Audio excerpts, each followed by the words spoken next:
Today's story is called The Yellow Dwarf. A yellow dwarf forces a queen and her daughter to make a promise they cannot keep. Once upon a time, there lived a queen who had been the mother of a great many children, and of them all only one daughter was left. But then she was worth at least 1,000. Her mother, who was since the death of the king, her father, had nothing in the world she cared so much for as this little princess, was so terribly afraid of losing her that she quite spoiled her and never tried to correct any of her faults.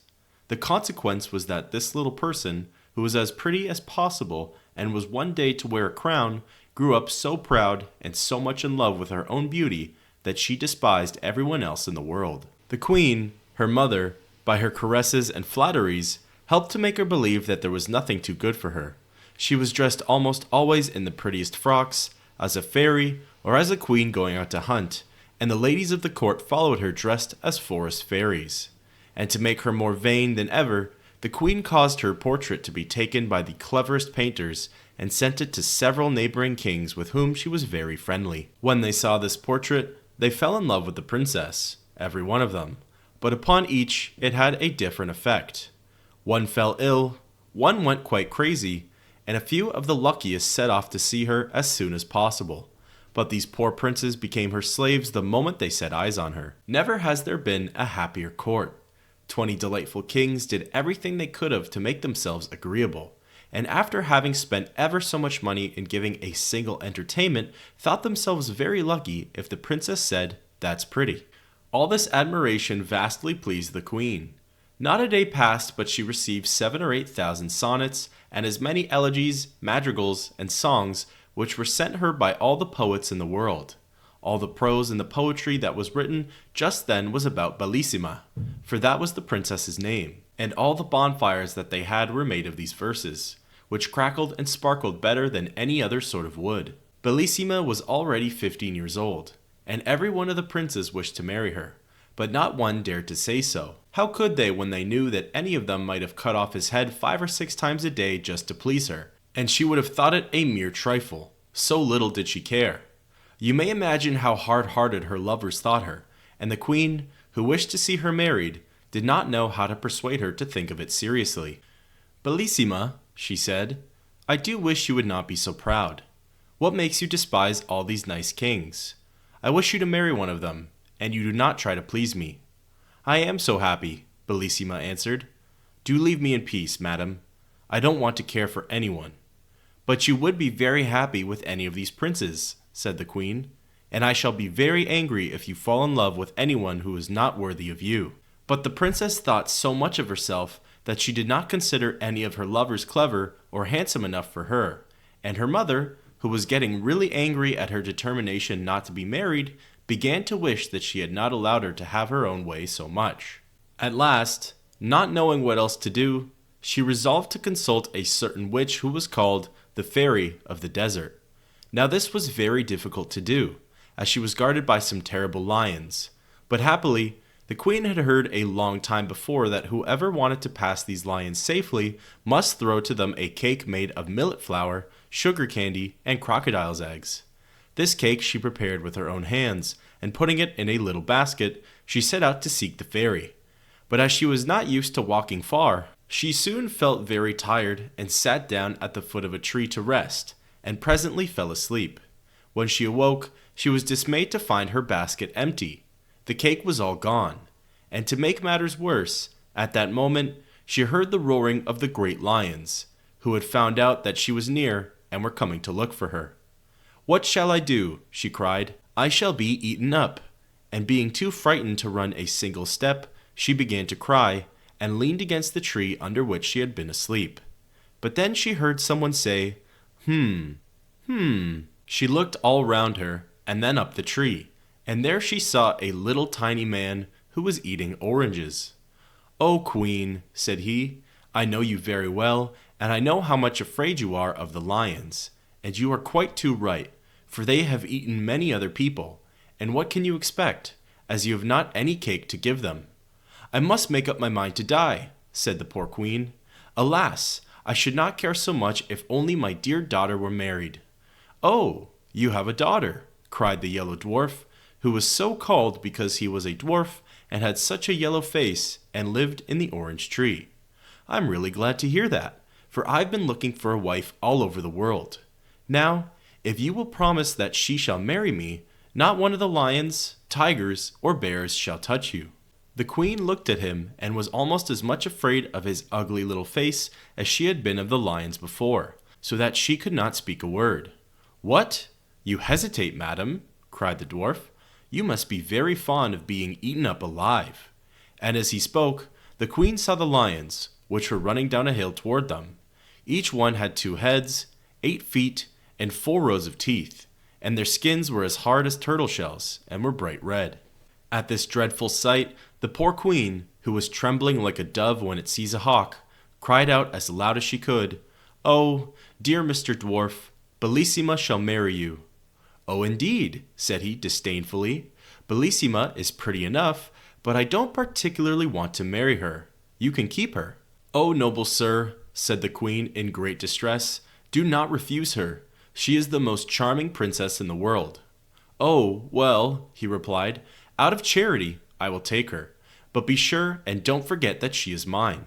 As he spoke, a little door opened in the trunk of the orange tree. In rushed the queen, only just in time, and the door shut with a bang in the faces of the lions.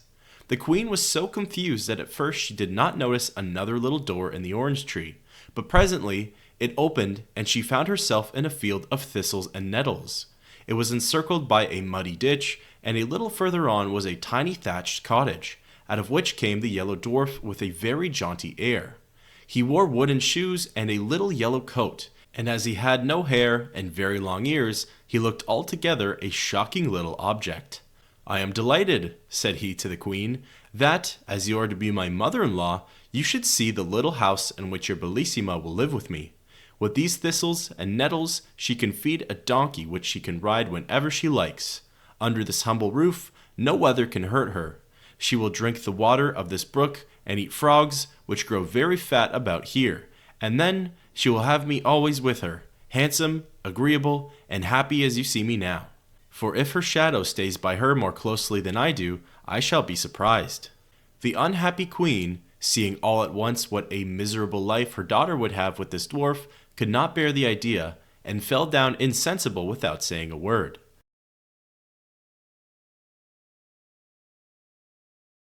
When she revived, she found to her great surprise that she was lying in her own bed at home, and, what was more, that she had on the loveliest lace nightcap that she had ever seen in her life. At first, she thought that all her adventures, the terrible lions, and her promise to the yellow dwarf that he should marry Bellissima must have been a dream.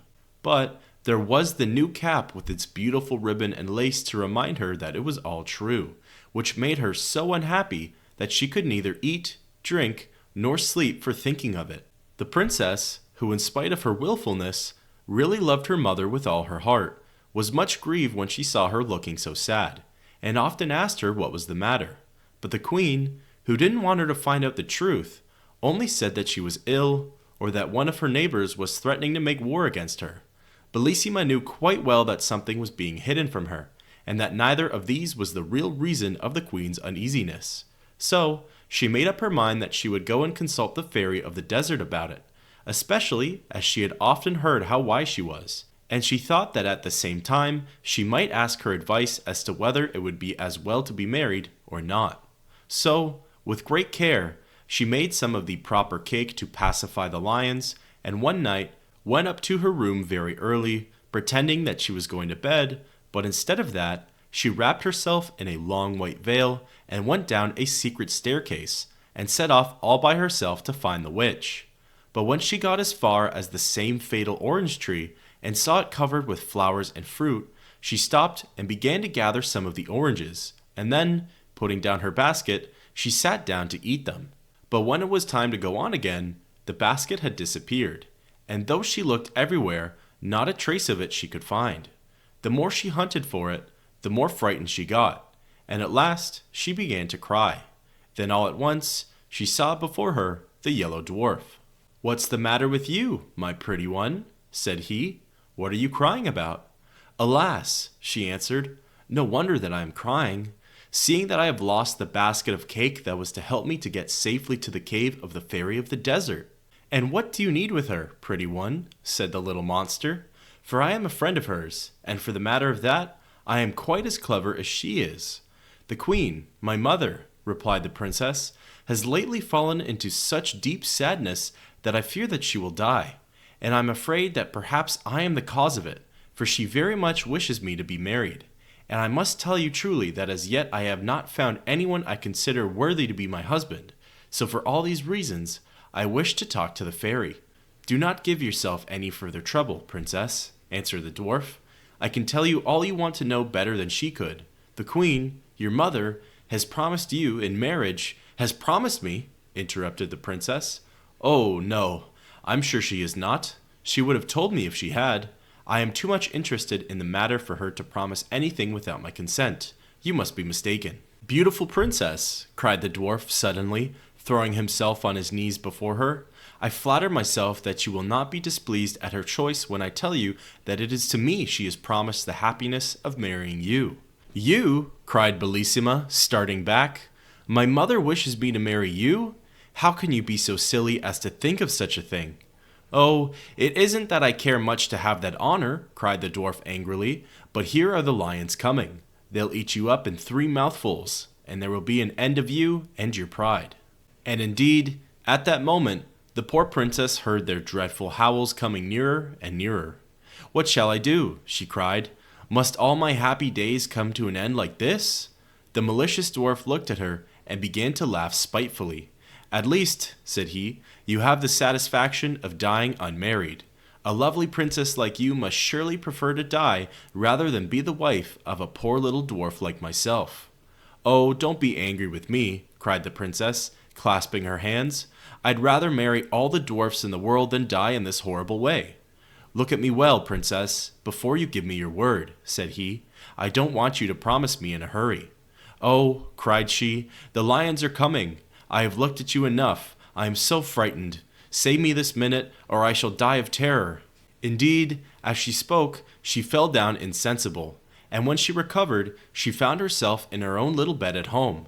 How she got there she could not tell, but she was dressed in the most beautiful lace and ribbons, and on her finger was a little ring made of a single red hair, which fitted so tightly that try as she might, she could not get it off.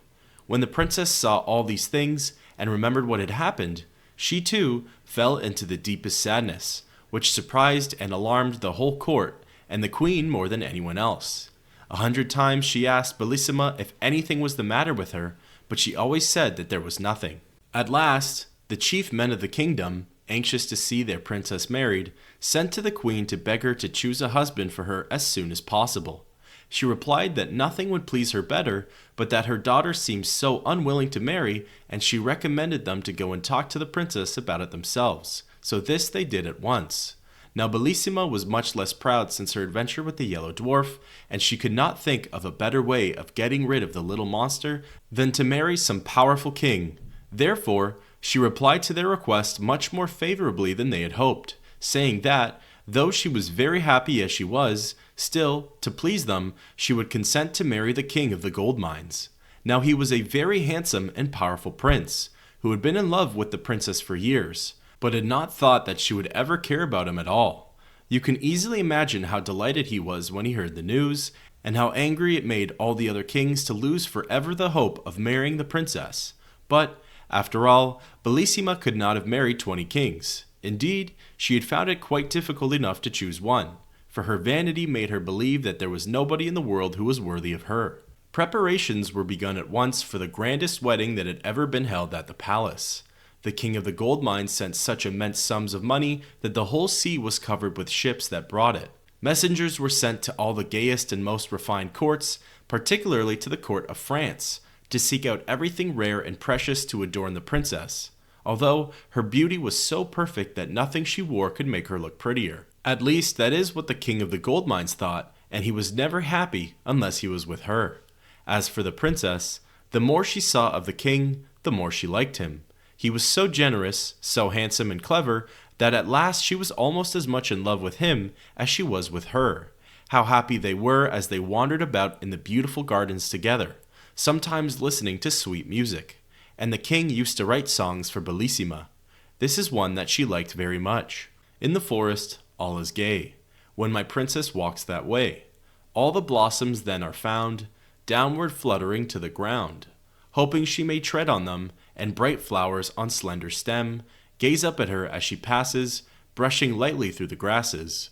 O my princess, birds above, echo back our songs of love, as through this enchanted land, blithe we wander hand in hand. They really were as happy as the day was long.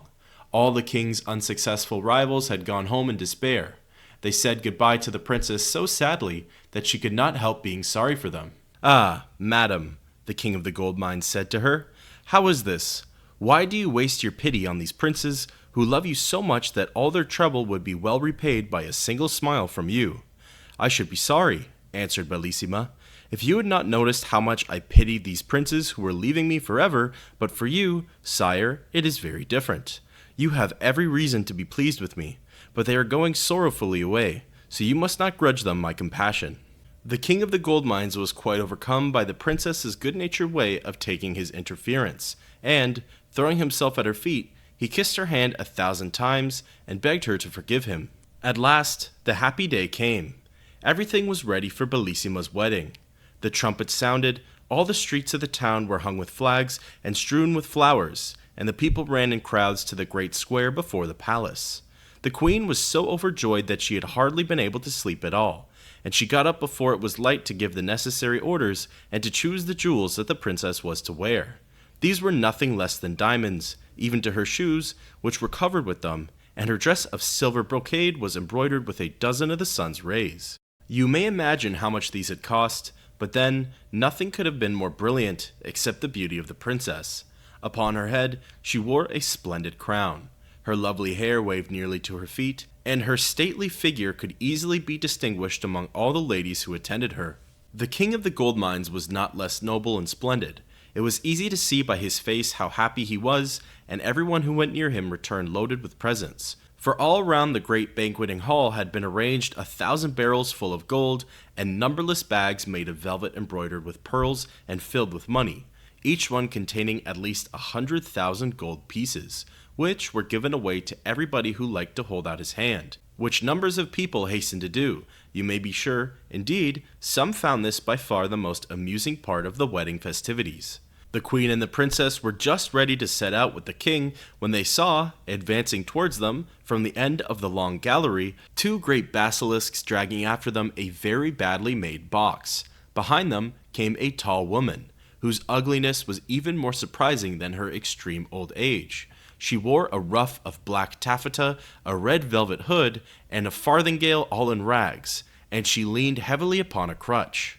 This strange old woman, without saying a single word, hobbled 3 times around the gallery, followed by the basilisks, then stopping in the middle, and brandishing her crutch threateningly, she cried, "Ho, ho, queen! Ho, ho, princess!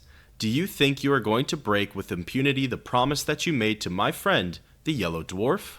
I am the fairy of the desert. Without the yellow dwarf and his orange tree, my great lions would soon have eaten you up. I can tell you, and in fairyland, we do not suffer ourselves to be insulted like this. Make up your minds at once what you will do, for I vow that you shall marry the yellow dwarf. If you don't, may I burn my crutch." "Ah, princess," said the queen, weeping, "what is this that I hear? What have you promised?" "Ah, my mother," replied Bellissima, sadly, "what did you promise yourself?" The king of the gold mines, indignant at being kept from his happiness by this wicked old woman, went up to her, and threatening her with his sword, said, "Get away out of my country at once, and forever, miserable creature, lest I take your life, and so rid myself of your malice." He had hardly spoken these words when the lid of the box fell back on the floor with a terrible noise, and to their horror, out sprang the yellow dwarf, mounted upon a great Spanish cat. "Rash youth," he cried, rushing between the fairy of the desert and the king, "dare to lay a finger upon this illustrious fairy, your quarrel is with me only. I am your enemy and your rival. That faithless princess who would have married you is promised to me. See if she has not upon her finger a ring made of one of my hairs. Just try to take it off, and you will soon find out that I am more powerful than you are." "Wretched little monster," said the king, "do you dare to call yourself the princess's lover and to lay claim to such a treasure? Do you know that you are a dwarf? That you are so ugly that one cannot bear to look at you? And that I should have killed you myself long before this if you had been worthy of such a glorious death?" The yellow dwarf, deeply enraged at these words, set spurs to his cat, which yelled horribly and leaped hither and thither, terrifying everybody except the brave king, who pursued the dwarf closely, till he, drawing a great knife, with which he was armed, challenged the king to meet him in single combat, and rushed down into the courtyard of the palace with a terrible clatter. The king, quite provoked, followed him hastily, but they had hardly taken their places facing one another, and the whole court had only just had time to rush out upon the balconies to watch what was going on, when suddenly the sun became as red as blood, and it was so dark that they could scarcely see at all. The thunder crashed, and the lightning seemed as if it must burn up everything. The two basilisks appeared, one on each side of the bad dwarf, like giants, mountains high, and fire flew from their mouths and ears until they looked like flaming furnaces. None of these things could terrify the noble young king, and the boldness of his looks and actions reassured those who were looking on, and perhaps even embarrassed the yellow dwarf himself. But even his courage gave way when he saw what was happening to his beloved princess, for the fairy of the desert, looking more terrible than before, mounted upon a winged griffin, and with long snakes coiled around her neck, had given her such a blow with the lance she carried that Bellissima fell into the queen's arms, bleeding and senseless. Her fond mother, feeling as much hurt by the blow as the princess herself, uttered such piercing cries and lamentations that the king, hearing them, entirely lost his courage and presence of mind. Giving up the combat, he flew toward the princess to rescue or to die with her. But the yellow dwarf was too quick for him. Leaping with his Spanish cat upon the balcony, he snatched Bellissima from the queen's arms, and before any of the ladies of the court could stop him, he had sprung upon the roof of the palace and disappeared with his prize. The king, motionless with horror, looked on despairingly at this dreadful occurrence, which he was quite powerless to prevent, and to make matters worse, his sight failed him. Everything became dark, and he felt himself carried along through the air by a strong hand. This new misfortune was the work of the wicked fairy of the desert, who had come with the yellow dwarf to help him carry off the princess, and had fallen in love with the handsome young king of the gold mines directly she saw him. She thought that if she carried him off to some frightful cavern and chained him to a rock, then the fear of death would make him forget Bellissima and become her slave. So, as soon as they reached the place, she gave him back his sight, but without releasing him from his chains, and by her magic power, she appeared before him as a young and beautiful fairy, and pretended to have come there quite by chance. "What do I see?" she cried. "Is it you, dear prince? What misfortune has brought you to this dismal place?" The king, who was quite deceived by her altered appearance, replied, "Alas, beautiful fairy, the fairy who brought me here first took away my sight, but by her voice I recognized her as the fairy of the desert, though what she should have carried me off for I cannot tell you." "Ah," cried the pretended fairy, "if you have fallen into her hands, you won't get away until you have married her. She has carried off more than one prince like this, and she will certainly have anything she takes a fancy to." While she was thus pretending to be sorry for the king, he suddenly noticed her feet, which were like those of a griffin, and knew in a moment that this must be the fairy of the desert, for her feet were the one thing she could not change, however pretty she might make her face. Without seeming to have noticed anything, he said in a confidential way, "Not that I have any dislike to the fairy of the desert, but I really cannot endure the way in which she protects the yellow dwarf and keeps me chained here like a criminal. It is true that I love a charming princess, but if the fairy should set me free, my gratitude would oblige me to love her only." "Do you really mean what you say, prince?" said the fairy, quite deceived. "Surely," replied the prince. "How could I deceive you? You see, it's so much more flattering to my vanity to be loved by a fairy than by a simple princess. But even if I am dying of love for her, I shall pretend to hate her until I am set free." The fairy of the desert, quite taken in by these words, resolved at once to transport the king to a pleasanter place. So, making him mount her chariot, to which she had harnessed swans instead of the bats which generally drew it, away she flew with him. But imagine the distress of the prince when, from the giddy height at which they were rushing through the air, he saw his beloved princess in a castle built of polished steel, the walls of which reflected the sun's rays so hotly that no one could approach it without being burnt to a cinder. Bellissima was sitting in a little thicket by a brook, leaning her head upon her hand and weeping bitterly. But just as they passed, she looked up and saw the king and the fairy of the desert. Now, the fairy was so clever that she could not only seem beautiful to the king, but even the poor princess thought her the most lovely being she had ever seen. "What?" she cried. "Was I not unhappy enough in this lonely castle to which that frightful yellow dwarf brought me? Must I also be made to know that the king of the gold mines ceased to love me as soon as he lost sight of me? But who can my rival be? Whose fatal beauty is greater than mine?" While she was saying this, the king, who really loved her as much as ever, was feeling terribly sad at being so rapidly torn away from his beloved princess. But he knew too well how powerful the fairy was to have any hope of escaping from her except by great patience and cunning. The fairy of the desert had also seen Bellissima, and she tried to read in the king's eyes the effect that this unexpected sight had upon him. "No one can tell you what you wish to know better than I can," said he.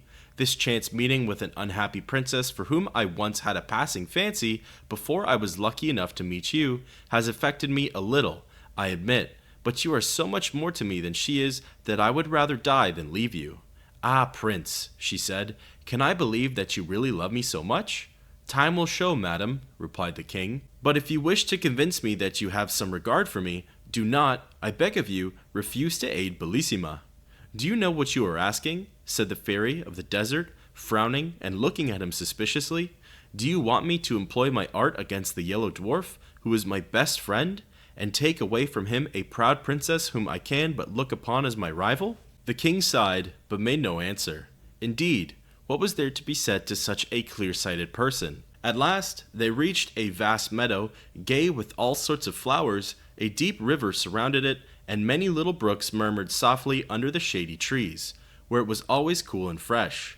A little way off stood a splendid palace, the walls of which were transparent emeralds. As soon as the swans which drew the fairy's chariot had alighted under a porch, which was paved with diamonds and had arches of rubies, they were greeted on all sides by thousands of beautiful beings, who came to meet them joyfully, singing these words: "When love within a heart would reign, useless to strive against him 'tis. The proud but feel a sharper pain, and make a greater triumph his." The fairy of the desert was delighted to hear them sing of her triumphs. She led the king into the most splendid room that can be imagined, and left him alone for a little while, just that he might not feel that he was a prisoner.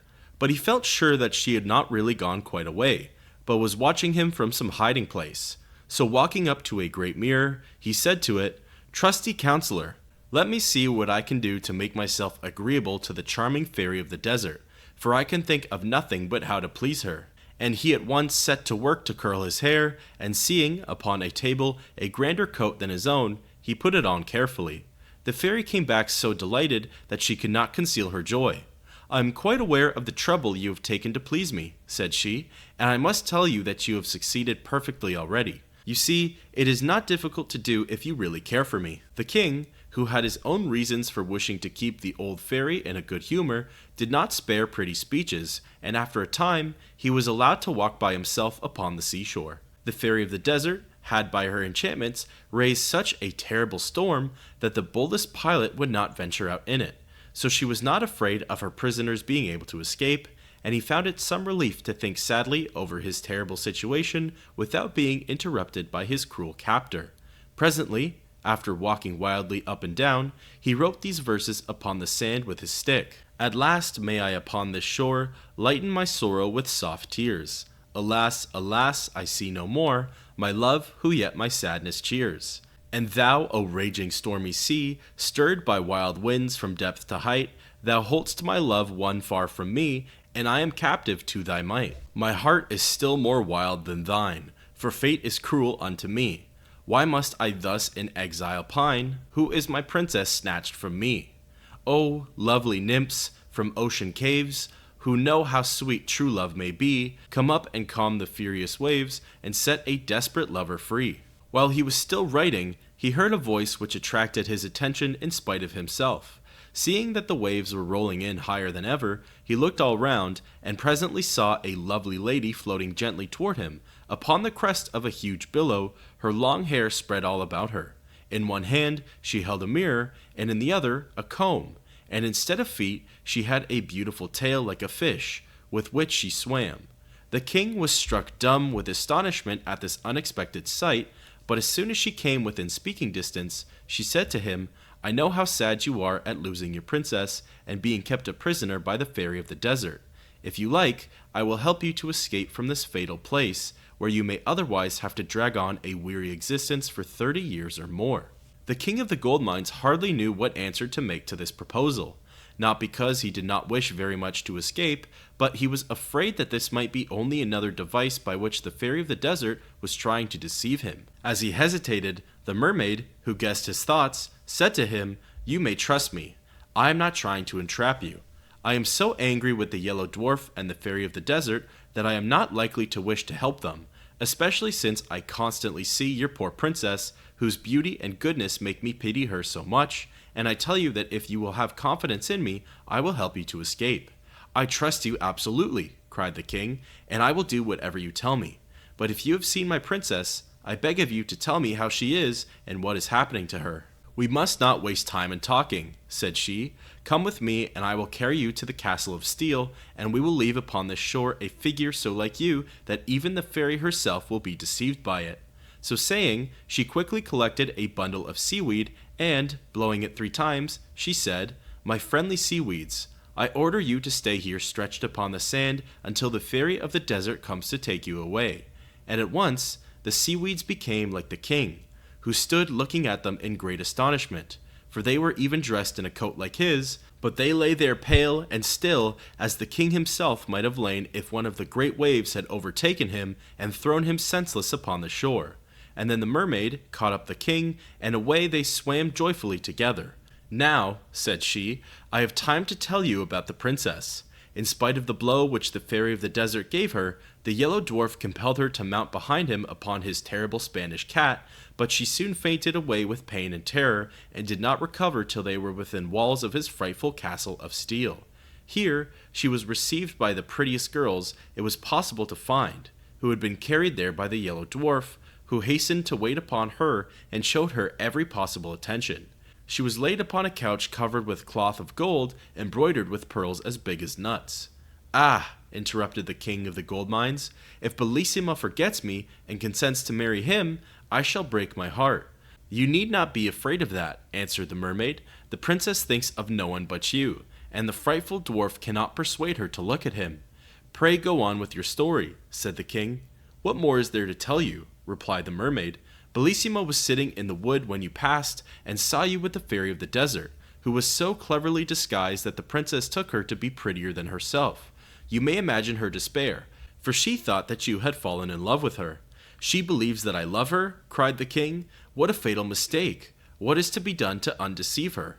"You know best," answered the mermaid, smiling kindly at him. "When people are as much in love with one another as you two are, they don't need advice from anyone else." As she spoke, they reached the castle of steel, the side next the sea being the only one which the yellow dwarf had left unprotected by the dreadful burning walls. "I know quite well," said the mermaid, "that the princess is sitting by the brookside, just where you saw her as you passed. But as you will have many enemies to fight with before you can reach her, take this sword. Armed with it, you may dare any danger, and overcome the greatest difficulties. Only beware of one thing, that is, never to let it fall from your hand. Farewell. Now I will wait by that rock, and if you need my help carrying off your beloved princess, I will not fail you. For the queen, her mother, is my best friend, and it was for her sake that I went to rescue you." So saying, she gave to the king a sword made from a single diamond, which was more brilliant than the sun. He could not find words to express his gratitude, but he begged her to believe that he fully appreciated the importance of her gift, and would never forget her help and kindness. We must now go back to the fairy of the desert. When she found that the king did not return, she hastened out to look for him, and reached the shore with 100 of the ladies of her train, loaded with splendid presents for him. Some carried baskets full of diamonds, others golden cups of wonderful workmanship, and amber, coral, and pearls. Others, again, balanced upon their heads bales of the richest and most beautiful stuffs, while the rest brought fruits and flowers and even birds. But what was the horror of the fairy, who followed this gay troop, when she saw, stretched upon the sands, the image of the king which the mermaid had made with the seaweeds.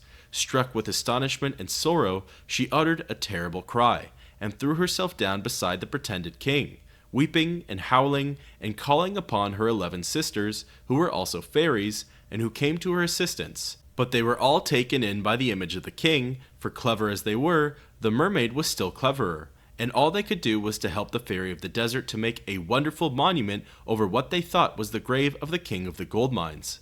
But while they were collecting jasper and porphyry, agate and marble, gold and bronze, statues and devices to immortalize the king's memory, he was thanking the good mermaid and begging her to still help him, which she graciously promised to do as she disappeared, and then he set out for the castle of steel.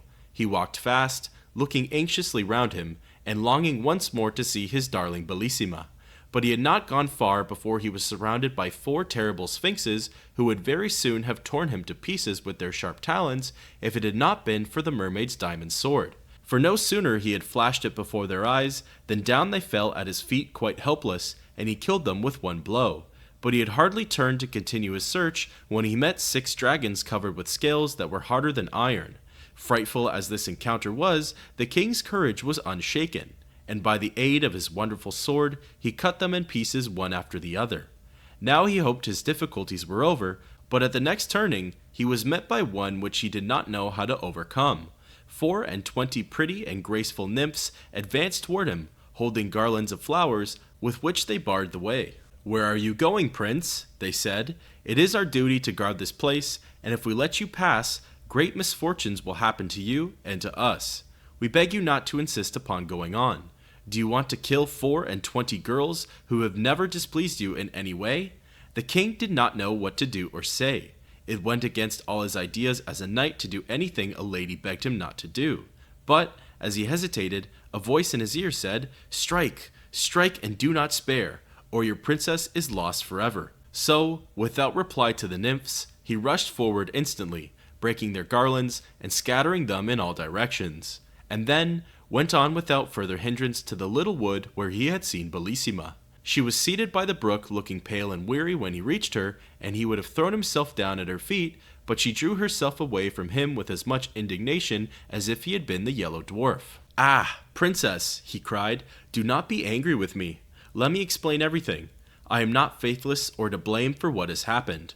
I am a miserable wretch who has displeased you without being able to help himself." "Ah," cried Bellissima, "did I not see you flying through the air with the loveliest being imaginable? Was that against your will?" "Indeed it was, princess," he answered. "The wicked fairy of the desert, not content with chaining me to a rock, carried me off in her chariot to the other end of the earth, where I should even now be a captive but for the unexpected help of a friendly mermaid who brought me here to rescue you. My princess, from the unworthy hands that hold you, do not refuse the aid of your most faithful lover." So saying, he threw himself at her feet and held her by her robe. But alas, in doing so, he let fall the magic sword, and the yellow dwarf, who was crouching behind a lettuce, no sooner saw it than he sprang out and seized it, well knowing its wonderful power. The princess gave a cry of terror on seeing the dwarf, but this only irritated the little monster. Muttering a few magical words, he summoned 2 giants, who bound the king with great chains of iron. "Now," said the dwarf, "I am master of my rival's fate, but I will give him his life and permission to depart unharmed if you, princess, will consent to marry me." "Let me die 1,000 times rather," cried the unhappy king. "Alas!" cried the princess, "must you die? Could anything be more terrible?" "That you should marry that little wretch would be far more terrible," answered the king. "At least," continued she, "let us die together." "Let me have the satisfaction of dying for you, my princess," said he. "Oh, no, no," she cried, turning to the dwarf. "Rather than that, I will do as you wish." "Cruel princess," said the king, "would you make my life horrible to me by marrying another before my eyes?" "Not so," replied the yellow dwarf. "You are a rival of whom I am too much afraid. You shall not see our marriage." So saying, in spite of Bellissima's tears and cries, he stabbed the king to the heart with the diamond sword. The poor princess, seeing her lover lying dead at her feet, could no longer live without him. She sank down by him and died of a broken heart. So ended these unfortunate lovers, whom not even the mermaid could help, because all the magic power had been lost with the diamond sword. As to the wicked dwarf, He preferred to see the princess dead rather than married to the king of the gold mines, and the fairy of the desert, when she heard of the king's adventures, pulled down the grand monument which she had built, and was so angry at the trick that had been played her that she had hated him as much as she had loved him before. The kind mermaid, grieved at the sad fate of the lovers, caused them to be changed into 2 tall palm trees, which stand always side by side, whispering together of their faithful love and caressing one another with their interlacing branches. Thus ends the French fairy tale, The Yellow Dwarf, by the Countess d'Aulnoy.